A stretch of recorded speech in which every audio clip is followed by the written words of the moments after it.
Students, hope you will be fine.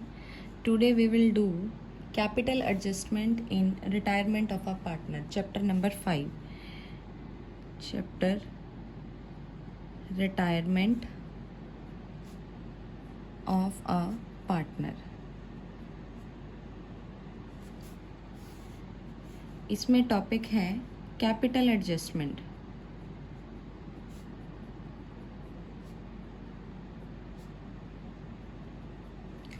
We will do capital adjustment in 4 different cases. First one is when total adjusted capital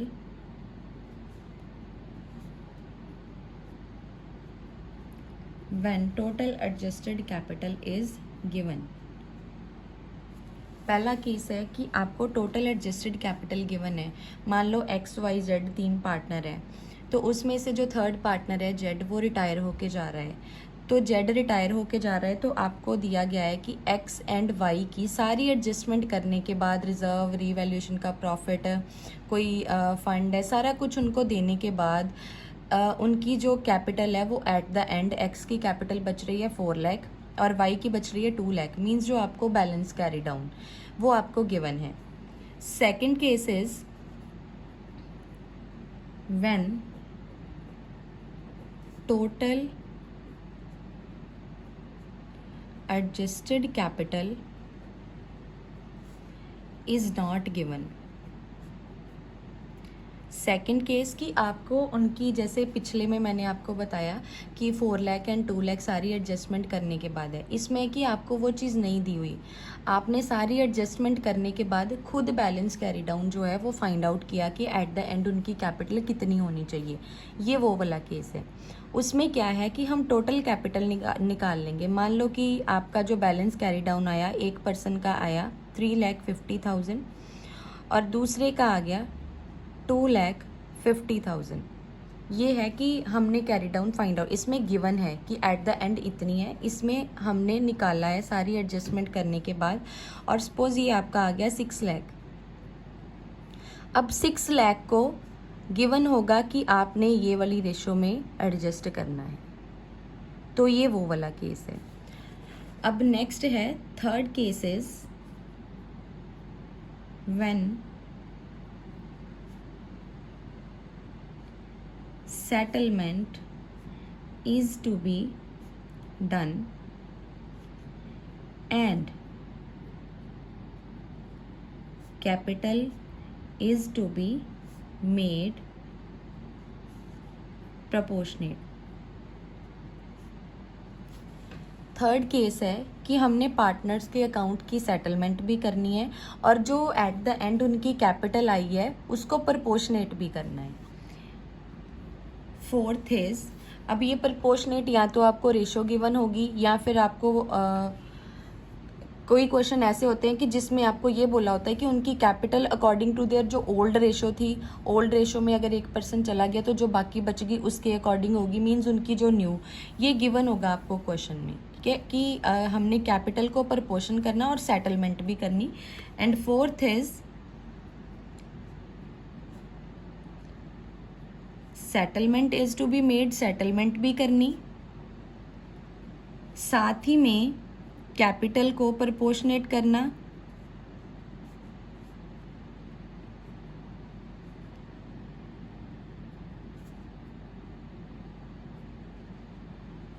देखो ये step same है. इसमें नया क्या add हुआ कि लास्ट में कैश बैलेंस मेंटेन करके रखना, maintaining a cash balance. Step इसके सेम ही रहेंगे. इसमें एक नया स्टेप ऐड हो जाएगा, maintaining a cash balance. First is जब आपको एडजस्टेड कैपिटल गिवन है पार्टनर्स की. सेकंड, आपको एडजस्टेड कैपिटल नहीं गिवन, आपने खुद फाइंड आउट की कि लास्ट पे उनका बैलेंस कितना बच रहा है, टोटल करके फिर आपने उसका प्रोपोर्शनेट करना है. और थर्ड है सेटलमेंट भी करनी पार्टनर के कैपिटल अकाउंट की और कैपिटल का प्रोपोर्शनेट भी करना. फोर्थ इज सेटलमेंट करनी, कैपिटल का प्रोपोर्शनेट करना और लास्ट पे कैश बैलेंस को मेंटेन करके रखना. मान लो अब इसमें है हम पार्टनर कैपिटल अकाउंट प्रिपेयर कर रहे हैं.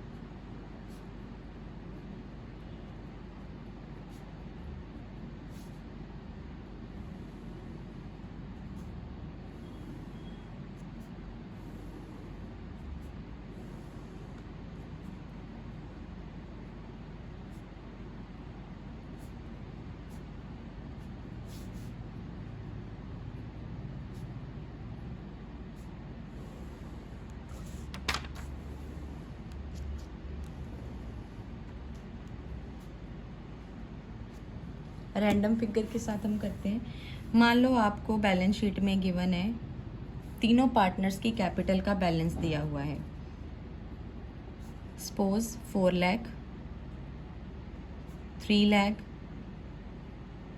एंड 2 लाख।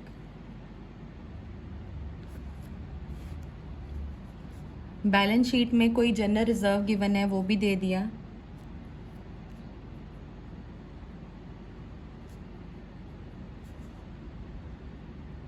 मान लो उनकी जो रेशो है वो ये वाली गिवन है, तो सारा कुछ उसी में डिस्ट्रीब्यूट किया।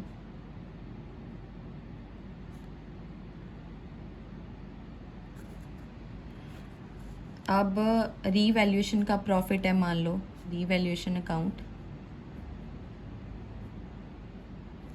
तीनों को मिल गया रीवैल्यूएशन का प्रॉफिट। सपोज वो भी आपका 50-50 ही है, 50,000, 50,000 एंड 50,000।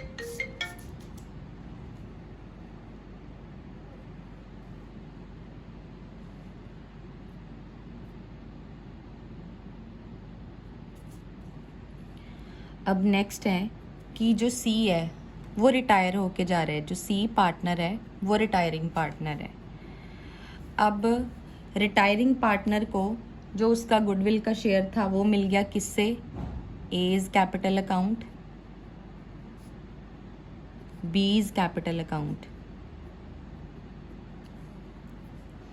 सपोज ये भी 50 था तो 25 दोनों ने इसको दे दिया इसके गुडविल के शेयर के अकॉर्डिंग। तो इधर इन्होंने पे किया तो इनसे काट लो। To C's capital account 25,000 and 25,000।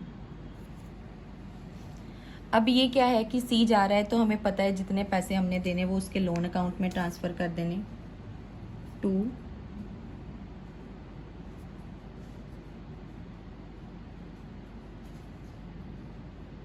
ये बन रहा है 3 एंड 350, 3,50,000।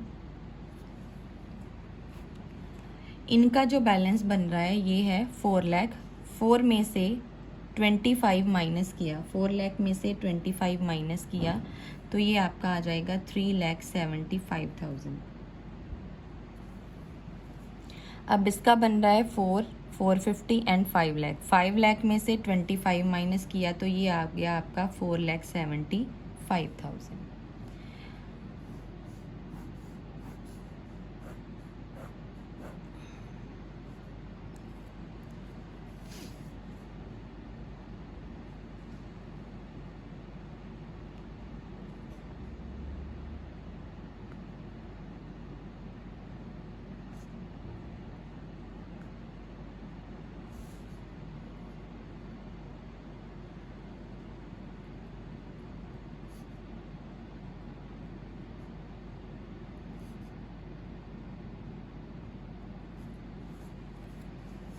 अब यहाँ पे आपने फाइंड आउट कर लिया।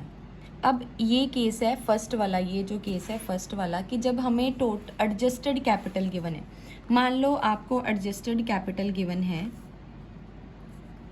To balance brought down. मान लो आपको एडजस्टेड कैपिटल गिवन है कि आपके पास 5 लाख होना चाहिए, ए के पास एट द एंड 5 लाख होना चाहिए और बी के पास एट द एंड 4 लाख होना चाहिए या 450, कुछ भी जो गिवन है। तो हमारे पास बैलेंस कितना अवेलेबल है? बाय बैलेंस ब्रॉट डाउन कितनी कैपिटल गिवन है उनकी? सॉरी रजे, ये यहाँ पे आएगा, ये सी के लोन अकाउंट में आएगा और ये दोनों जो है वो balance brought down carry down sorry. तो ये है 4,75,000, 3,75,000। अब इनको कंपेयर कर लेना है। अवेलेबल कितना है? 4,75,000।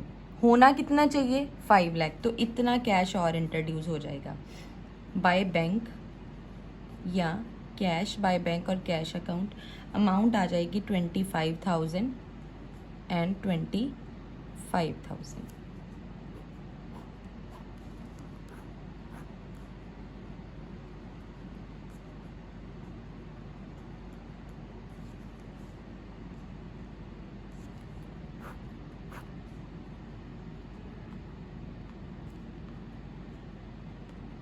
ये है फर्स्ट केस कि जब आपको एडजस्टेड कैपिटल गिवन है, मान लो यहाँ तक हमने उनका बैलेंस निकाला, तो सारी एडजस्टमेंट करने के बाद आपका बैलेंस आ रहा है इतना 4,75,000, 3,75,000।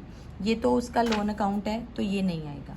अब क्या है, उन्होंने बोला कि एंड पे ए के पास 5 लाख होना चाहिए, बी के पास 4 लाख। अब कितने कम पड़ रहे हैं कंपैरिजन कर लेना। अच्छा, अगर यहाँ पे ज़्यादा होता, मान लो यहाँ पे 475 होता, तो यहाँ पे 2 हमने उसको वापस कर देने थे। अब ये क्या है कि ये इतना और इंट्रोड्यूस करेंगे। ये आ गया 25,000 बोथ ए एंड बी का। ये है फर्स्ट केस। अब सेकंड केस है, मान लो आपको ये कैपिटल नहीं गिवन। अब पहला था कि आपको एडजस्टेड कैपिटल गिवन है कि सारी एडजस्टमेंट करने के बाद इतना होना चाहिए। अब नेक्स्ट केस है सेकंड वाला। Second case, when total adjusted capital is not given. मान लो सेकंड केस में आपको ये गिवन नहीं है लेकिन न्यू रेशो गिवन है। तो आपने क्या करना है, जो आपका ये बैलेंस आया, कितना आया आपका बैलेंस 4,75,000 एंड 3,75,000। मान लो ये आपका आ रहा है 850 आ गया। इनको टोटल करके 475 को और 375 को हमने टोटल किया तो 850 आ गया। अब क्या है कि आपको टोटल कैपिटल तो गिवन है, लेकिन दोनों की, ए और बी की एडजस्टेड की हुई कैपिटल नहीं गिवन, जैसे ये गिवन थी। तो इन दिस केस आपको रेशो गिवन होगी। मान लो आपको रेशो गिवन है 3:2 की, तो इस केस में हमने खुद फाइंड आउट करनी है जितनी भी इनकी कैपिटल होगी 8,50,000 मल्टीप्लाई 3/5 मल्टीप्लाई 2/5 प्रपोर्शनेट कर देने हैं इनकी कैपिटल के अकॉर्डिंग। जो यहाँ पे आएगा वो आपका बैलेंस ब्रॉट डाउन होगा। ये है सेकंड वाला केस कि जब आपको एडजस्टेड कैपिटल नहीं गिवन। अब नेक्स्ट आ जाता है इसमें थर्ड केस। थर्ड केस क्या है, when settlement is to be done, settlement भी करनी है और कैपिटल को प्रपोर्शनेट भी करना है। इन दैट केस आप स्टेप नोट डाउन कर लीजिए। थर्ड केस में स्टेप क्या है आपके, फर्स्ट आपने क्या करना है, ऐड जितने भी कंटिन्यूइंग पार्टनर है। कंटिन्यूइंग पार्टनर कौन है, A and B. Add continuing partner की जो कैपिटल है हमने वो ऐड कर लेनी है, ए बी की कैपिटल ऐड कर लेनी है। सेकंड केस है हमारे पास कि ऐड अमाउंट रिक्वायर्ड, हमें अमाउंट कितनी चाहिए, अमाउंट रिक्वायर्ड कि हमने कितने इसको देने कितने हैं, मतलब ये जो पार्टनर जा रहा है इसको कितने देने हैं, वो भी कितनी अमाउंट हमें नीड है, सी का भी इसी में ऐड कर लेना है। ए बी सी तीनों के ऐड कर लेने, मीन्स इन दैट केस हम ये तीनों अमाउंट्स ऐड कर लेंगे। पहला है कि जो कंटिन्यू पार्टनर है ए बी की कैपिटल। सेकंड स्टेप कि हमें अमाउंट कितनी रिक्वायरमेंट है कि हमने सी को कितने देने, उसका भी हमने जोड़ लेना है। थर्ड स्टेप क्या है, जितनी भी हमारे पास टोटल कैपिटल आ गई, हमारे पास टोटल कैपिटल क्या आ जाएगी, जो ए बी सी तीनों को जोड़ के जो हमारे पास टोटल कैपिटल आएगी वो हमने क्या करना है, न्यू रेशो में डिस्ट्रीब्यूट कर देनी है, डिस्ट्रीब्यूटेड इन न्यू रेशो। अब फोर्थ केस में स्टेप सेम रहेंगे। पहला स्टेप यही रहेगा, फर्स्ट सेम कि हमें जितने भी कंटिन्यू पार्टनर है, चाहे 4 पार्टनर है तो 4 में से एक चला गया तो तीनों की कैपिटल जोड़ लेनी है। ए बी सी, अब इसमें 2 ही है, हम 2 के हिसाब से कर रहे हैं तो सेम ए बी की कैपिटल ऐड कर लेनी। सेकंड, रिक्वायर्ड अमाउंट कितनी हमें नीड है, कितने हमने वापस करने हैं, उसके लोन अकाउंट में हमने पे कितने करने हैं वो ऐड कर लेने हैं।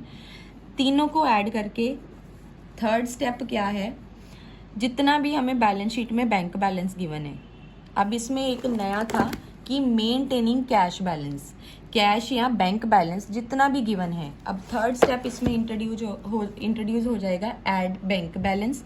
जितना भी हमारा बैंक बैलेंस है, बैंक बैलेंस भी इसी में ऐड कर देना है। मान लो ये आपको 50 इसकी गिवन है, 70 इसकी गिवन है और 30 जो है इसका लोन अकाउंट। अब ये मिला के आ गया हमारे पास 1,50,000 सपोज। अब बैंक बैलेंस गिवन है 20,000 बैलेंस शीट में, वो भी हमने ऐड कर लेना है। बैंक बैलेंस ऐड करने के बाद जितना भी हमें करंट बैलेंस दिया है बैंक बैलेंस का, जो हमारे पास अब अवेलेबल है, माइनस कर देना उसको। करंट बैलेंस जो है, करंट बैंक बैलेंस को हमने माइनस कर देना है, माइनस करंट बैंक बैलेंस। और जो अमाउंट बच गई इसमें से, मान लो आपको करंट बैलेंस गिवन है सपोज 10,000, अब इसमें से 170 में से 10 हमने माइनस कर दिया तो हमारे पास बच गया 160। तो अब जो 160 है ये हमने यही वाली डिस्ट्रीब्यूटेड इन न्यू रेशो, ये हमने क्या कर देना है, जो नए पार्टनर हैं उनको डिस्ट्रीब्यूट कर देना है, डिस्ट्रीब्यूटेड इन न्यू रेशो। ये है आपकी कैपिटल एडजस्टमेंट। तो इसके रिलेटेड हम जो फर्स्ट किया है उसी के रिलेटेड ये मैंने आपको रैंडम फिगर लेके हमने एग्जांपल की है, मैं आपको न्यूमेरिकल भी करवाऊंगी। और ये सेकंड केस भी इसी में हो गया और ये हमें नेक्स्ट में करेंगे।